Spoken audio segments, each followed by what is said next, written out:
എല്ലാവർക്കും സ്വാഗതം. അപ്പോൾ എല്ലാവരും സുഖമായിട്ടിരിക്കുന്നല്ലോ.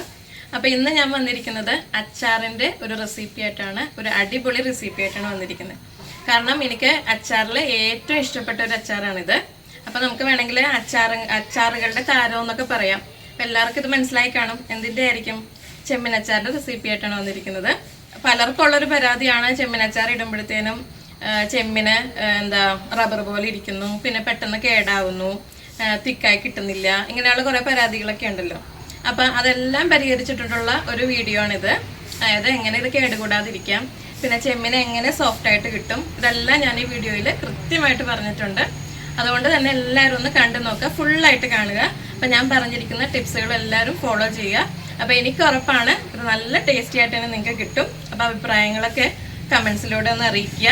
അല്ലാന്നുണ്ടെങ്കിൽ ഞാൻ മെയിൽ ID കൊടുക്കുന്നുണ്ട് ഡിസ്ക്രിപ്ഷൻ ബോക്സിൽ, അതുവഴി നിങ്ങൾക്ക് അറിയിക്കാം. അപ്പം വീഡിയോ ഫുള്ളായിട്ട് കാണുക. Okay, enjoy the video. അപ്പോൾ ആദ്യമായിട്ടാണ് എൻ്റെ ചാനൽ കാണുന്ന ആരെങ്കിലും ഉണ്ടെങ്കിൽ സബ്സ്ക്രൈബ് ചെയ്യാൻ മറക്കരുത്, അതുപോലെ ലൈക്ക് ചെയ്യുക, വീഡിയോ ഷെയർ ചെയ്യുക. അപ്പോൾ നമുക്ക് ഉടനെ വീഡിയോയിലോട്ട് പോകാം. ഇന്ന് നമ്മൾ ചെമ്മീൻ അച്ചാറാണ് ഉണ്ടാക്കാൻ പോകുന്നത്. അപ്പോൾ നല്ല തിക്കായിട്ടും ടേസ്റ്റി ആയിട്ടും എങ്ങനെയാണ് ചെമ്മീൻ അച്ചാർ ഉണ്ടാക്കുന്നതെന്ന് നോക്കാം. അപ്പോൾ അതിനായിട്ട് ഞാനിവിടെ എടുത്തിരിക്കുന്നത് 1.5 കിലോ ചെമ്മീനാണ്. അപ്പം ഇത് നല്ല പോലെ തൊലിയെല്ലാം കളഞ്ഞ് കഴുകി വൃത്തിയാക്കി വെള്ളമെല്ലാം വാലാൻ വെച്ച് എടുത്തിരിക്കുന്നതാണ്. ഇത് 1.5 കിലോ ഉണ്ട്. അപ്പോൾ 1.5 കിലോൻ്റെ അളവാണ് ബാക്കിയെല്ലാം പറയുന്നത്. അപ്പം ആദ്യം നമ്മൾ ചെയ്യേണ്ടതെന്ന് പറഞ്ഞു കഴിഞ്ഞാൽ ചെമ്മീന് വറുത്തെടുക്കണം. അതിനായിട്ട് നല്ലപോലെ അരച്ചു പുരട്ടി വെക്കണം. അപ്പം അരച്ചു പുരട്ടി വെക്കാനുള്ള കൂട്ട് തയ്യാറാക്കാനാണ് ബാക്കിയെല്ലാം എടുത്തിരിക്കുന്നത്. അപ്പം ഇത് എല്ലാം 1.5 കിലോൻ്റെ അളവാണ് ഈ പറയുന്നത്. അപ്പം ഇതിന് വേണ്ടിയിട്ട് ഞാൻ വെളുത്തുള്ളി എടുത്തിട്ടുണ്ട്. വെളുത്തുള്ളി ഒരു 15 അല്ലി വെളുത്തുള്ളി എടുത്തിട്ടുണ്ട്. പിന്നെ കുറച്ച് ഒരു മീഡിയം സൈസ് ഇഞ്ചി.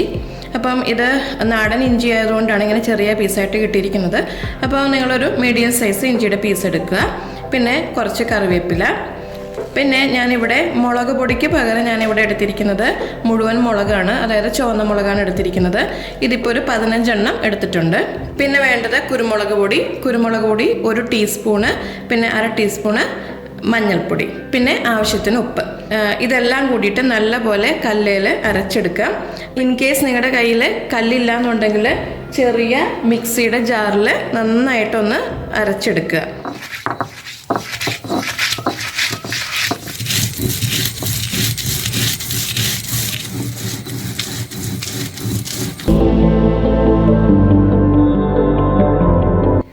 ഓക്കെ, അപ്പം നല്ലപോലെ ഞാൻ അത് അരച്ചു കൊണ്ടുവന്നിട്ടുണ്ട്. മുളകും ഇഞ്ചിയും വെളുത്തുള്ളിയും അതുപോലെ പൊടികൾ മഞ്ഞൾപ്പൊടിയും കുരുമുളക് പൊടിയും ഒക്കെ കൂടി നന്നായിട്ട് അരച്ചുകൊണ്ട് വന്നിട്ടുണ്ട്. അപ്പോൾ ഇത്രയാണ് അതിൻ്റെ മസാല ഉള്ളത്. ഇത് നമുക്ക് നമ്മുടെ ചെമ്മീനിലോട്ട് നല്ലപോലെ പുരട്ടി വയ്ക്കാം. അപ്പോൾ ഞാനതിന് ഇവിടെ ഒരു ചട്ടി എടുത്തിട്ടുണ്ട്.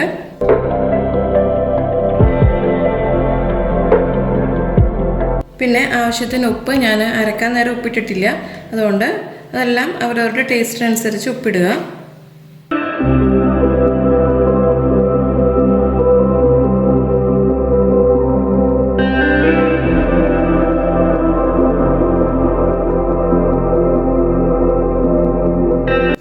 അച്ചാറുണ്ടാക്കുമ്പോഴത്തേനും കഴിവതും നമ്മൾ മല്ലിപ്പൊടി ഉപയോഗിക്കാതിരിക്കുക. കാരണം കേട് ആകാനായിട്ട്, അതായത് ഫ്രിഡ്ജിൽ വെച്ചില്ല എന്നുണ്ടെങ്കിൽ ചിലപ്പോൾ അതിൽ കേട് പറ്റാനായിട്ട് ചാൻസ് ഉണ്ട്. അതുകൊണ്ട് മല്ലിപ്പൊടി ഒഴിവാക്കുക. ഓക്കെ, അപ്പം നല്ലപോലെ മാരിനേറ്റ് ചെയ്ത് വെച്ചിട്ടുണ്ട്. ഇതൊരു മിനിമം 30 മിനിറ്റ് വെക്കുക. അപ്പോൾ കൂടുതൽ സമയം വെച്ച് കഴിഞ്ഞാൽ നല്ലത്. മിനിമം നമ്മൾ 30 മിനിറ്റ് വെക്കണം. അതിനുശേഷം നമുക്കിത് വറുത്തെടുക്കണം. ഓക്കെ, അപ്പം നമ്മുടെ ഗ്രേവിയൊക്കെ നന്നായിട്ട് പിടിച്ച് റെഡിയായിട്ടുണ്ട്. ഇനി നമുക്കിത് വറുത്തെടുക്കാം. അതിനായിട്ട് ഞാനൊരു പാൻ വെച്ചിട്ടുണ്ട്. അതിലേക്ക് നല്ലെണ്ണയാണ് ഒഴിച്ചിരിക്കുന്നത്. അപ്പം നല്ലെണ്ണ നല്ലപോലെ ചൂടായിട്ടുണ്ട്. അപ്പോൾ ഇതിപ്പോൾ ലോ ഫ്ലെയിമിലാണ് ഇരിക്കുന്നത്. ഹൈ ഫ്ലെയിമിലിട്ട് ഞാൻ എണ്ണ നല്ലപോലെ ചൂടാക്കി അതിനുശേഷം ലോ ഫ്ലെയിമിലോട്ടാക്കി. ഇനി നമുക്ക് ചെമ്മിനെ നന്നായിട്ടൊന്ന് വറുത്തെടുക്കാം. അപ്പം എപ്പോഴും ചെമ്മീൻ വറുക്കുമ്പോൾ സൂക്ഷിക്കേണ്ടതെന്ന് വെച്ച് കഴിഞ്ഞാൽ ചിലർ പറയാറുണ്ട് അത് ഒരു റബ്ബർ പോലെ ചവയ്ക്കുമ്പോഴത്തേനും ചെമ്മീൻ റബ്ബർ പോലെ ആകുമെന്ന്. അപ്പം ഇതിൻ്റെ പാകമാണ്, അതായത് വറുക്കുന്നത് എങ്ങനെയാണ് അതിൻ്റെ പാകം അനുസരിച്ചിരിക്കും. അപ്പം നമ്മൾ ഒരിക്കലും ഹൈ ഫ്ലെയിമിലിട്ട് ഇത് വറുത്തെടുക്കരുത്, അതുപോലെ തന്നെ ഡീപ് ഫ്രൈ ചെയ്യുകയും ചെയ്യരുത്. അപ്പം ഒരു ചെറുതായിട്ടൊന്ന് വറുത്തെടുക്കുക. അപ്പോൾ ഒത്തിരി മൂത്ത് പോകരുത്, അതേസമയം ഒന്ന് വെന്തും കിട്ടണം ആ പാകത്തിന്. അതായത് വേവിൻ്റെ കാര്യം മാത്രം നോക്കിയാൽ മതി. അത് വെന്ത് വരുമ്പോൾ തന്നെ ചെറുതായിട്ട് എല്ലാ ഭാഗവും മുരിഞ്ഞിരിക്കും. ആ ഒരു പാകത്തിന് വേണം ഇത് എടുക്കാനായിട്ട്. ചെറിയ ഫ്ലെയിമിലിട്ട് കുറച്ച് സമയമെടുത്ത് നമുക്ക് ഒന്ന് വെന്ത് കിട്ടുന്ന പോലൊക്കെ വറുത്തെടുക്കാം.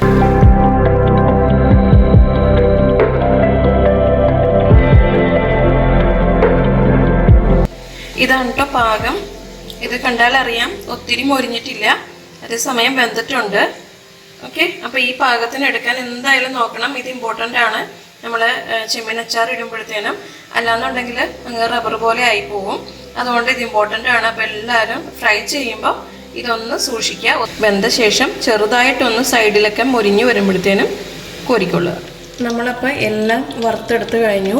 ഇനി നമുക്ക് ചെയ്യേണ്ടത് അച്ചാർ ഉണ്ടാക്കുകയാണ്. അതായത് മുളകെല്ലാം നല്ലപോലെ മൂപ്പിച്ചെടുക്കുകയാണ് വേണ്ടത്.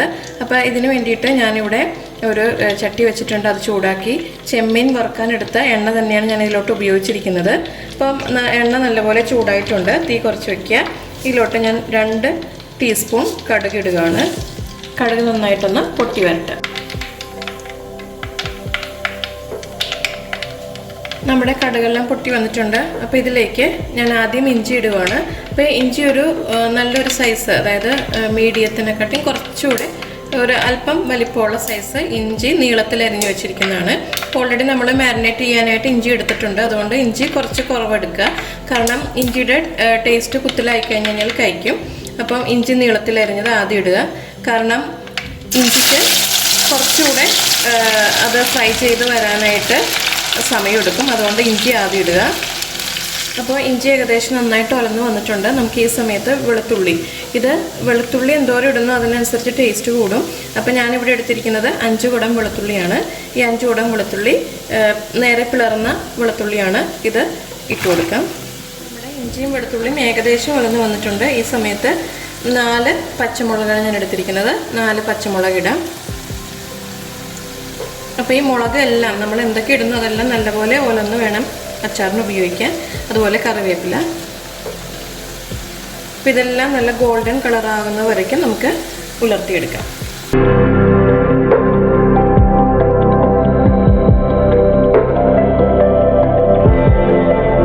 നമ്മുടെ വെളുത്തുള്ളിയും എല്ലാം നല്ലപോലെ ഉലർന്ന് വന്നിട്ടുണ്ട്. ഇത് നോക്കാനായിട്ട് നമ്മളിങ്ങനെ ഇളക്കുമ്പോഴത്തേനും നല്ല കിലുകിലാന്നുള്ള സൗണ്ടായിരിക്കും കേൾക്കുന്നത്. അപ്പം ഇങ്ങനെ ചെയ്യുന്നതിൻ്റെ ഒരു ഗുണമെന്ന് പറഞ്ഞു കഴിഞ്ഞാൽ അച്ചാർ കേടുകൂടാതെ ഇരിക്കും. നമ്മൾ എന്ത് ചെയ്ത് കഴിഞ്ഞാലും നല്ല പോലെ ഉലർത്തിയെടുക്കുക. അതേസമയം അധികം ഇല്ല, നമുക്ക് അത്രയും വെക്കേണ്ട ആവശ്യമില്ല എന്നുണ്ടെങ്കിൽ ഇത്രയും ഉലരേണ്ട ആവശ്യമില്ല, കുഴപ്പമൊന്നും വരത്തില്ല. അല്ലാത്ത പക്ഷം ഇത് പെട്ടെന്ന് അഴുക്കായി പോകും. അതുകൊണ്ട് നല്ല പോലെ നമ്മൾ കുറച്ച് സമയമെടുത്ത് വെളുത്തുള്ളിയും ഇഞ്ചിയും അതുപോലെ കറിവേപ്പിലയും പച്ചമുളകും എല്ലാം നല്ലപോലെ ഒരു ഗോൾഡൻ കളർ ആകുന്നവരെ വളർത്തിയെടുക്കുക. ഓക്കെ, അപ്പം ഇത് നല്ലതായിട്ട് ആയിട്ടുണ്ട്. ഇനി ഞാനിവിടെ പൊടികളാണ് ഇടാൻ പോകുന്നത്. അപ്പോൾ അതിക്ക് മുന്നേയായിട്ട് ഞാൻ എപ്പോഴും പറയാറുള്ള പോലെ അച്ചാർ ഇടുമ്പോഴെല്ലാം നമ്മൾ ഫ്ലെയിം ഓഫ് ചെയ്തിട്ട് ചെയ്യുക. അല്ലാന്നുണ്ടെങ്കിൽ പൊടി പെട്ടെന്ന് കരിഞ്ഞു പോകാൻ ചാൻസ് ഉണ്ട്. അതുകൊണ്ട് ഞാൻ ഫ്ലെയിം ഓഫ് ചെയ്യാണ്. ഇനി പൊടികളിടാം. അപ്പോൾ ഇവിടെ ഞാൻ എരിവെള്ള മുളക് പൊടി എടുത്തിരിക്കുന്നത് 6 ടേബിൾ സ്പൂണാണ്. കാശ്മീരി മുളക് പൊടി 3 ടേബിൾ സ്പൂണ്. അതുപോലെ കായപ്പൊടി 1.5 ടീസ്പൂണ്. ഉലുവാപ്പൊടി 1/2 ടീസ്പൂണ്. ഇതെല്ലാം കൂടെ നന്നായിട്ട് യോജിപ്പിച്ചെടുക്കുക. കരിഞ്ഞു പോകാതിരിക്കാനായിട്ട് ഒന്ന് ഇളക്കി കൊടുക്കുക. പ്രത്യേകിച്ച് മൺചട്ടി ആയതുകൊണ്ട് നല്ല ചൂട് കാണും. അതുകൊണ്ട് ഒന്ന് ഇത് മൂക്കുന്നവരെയും നല്ല പോലെ ഒന്ന് ഇളക്കി കൊടുക്കുക. ഇപ്പം കായപ്പൊടിയുടെയും ഒക്കെ ഒരു നല്ല ഫ്ലേവർ വരുന്നുണ്ട്.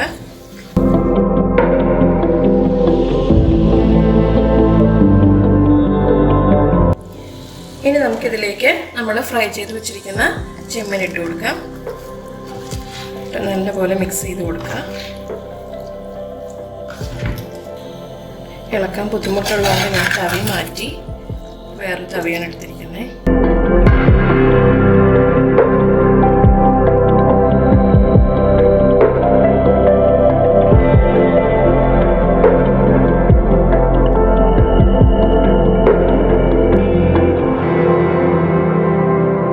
ഇനി നമുക്ക് ഫ്ലെയിം ഓൺ ചെയ്യാം. ലോ ഫ്ലെയിമിലാക്കുക. ഇനി ഈ സമയത്ത് നമുക്ക് ആവശ്യത്തിന് ഉപ്പ് ചേർക്കാം. ഞാനപ്പോൾ വിനിഗറിൻ്റെയും വെള്ളത്തിൻ്റെയും കൂടെ മിക്സ് റെഡിയാക്കിയിട്ടുണ്ട്. ഇത് 1 കപ്പ് വിനിഗറിൽ 1/2 കപ്പ് വെള്ളവും കൂടി ഒഴിച്ച് തിളപ്പിച്ച് ആറ്റിയ വെള്ളമാണ്. ഇത് നമുക്ക് ഇതിലോട്ട് ഒഴിക്കാം. ഞാൻ ഫ്ലെയിം ഓൺ ചെയ്തിട്ടുണ്ട്.